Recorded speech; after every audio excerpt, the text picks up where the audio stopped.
Sa pagbisita sa Zamboanga City ni Department of Social Welfare and Development o DSWD Secretary Rex Gatchalian, agad niyang inalam ang pangangailangan ng mga estudyante, guro at iba pang miyembro ng Ateneo de Zamboanga University community na apektado ng nangyaring shooting incident.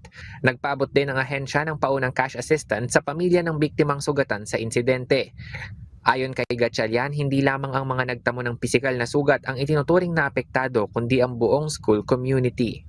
When I say naging biktima, hindi lang yung may physical injuries, kundi yung buong komunidad. Yan ang priority ng ating Pangulo, kaya pinatasan niya ako. Dahil yung buong komunidad sa ganitong mga pagkakataon, kaya namin ituring na yung buong komunidad ay naging biktima. Dahil ang puso ng isang komunidad yung paaralan. Kabilang sa tututukan ng DSWD ang emotional well-being ng mga apektado sa pamamagitan ng psychosocial support at trauma-informed care.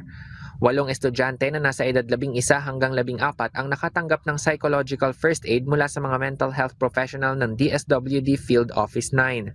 Layo nito na magbigay ng ligtas na espasyo para maproseso ng mga estudyante ang kanilang emosyon at matulungan silang makayanan ang traumang idinulot ng insidente. Yung mga social worker namin, may training sila on trauma-informed care. Sisiguraduhin natin na kung sino ang may pangangailangan, gagawin natin yon. At this point in time kasi, importante sa amin yung emotional well-being ng bawat mamamayan ng Ateneo community. Iniulat din ng DSWD na nakahanda itong magbigay ng karagdagang psychological at social services para sa mga estudyante, magulang at iba pang miyembro ng school community.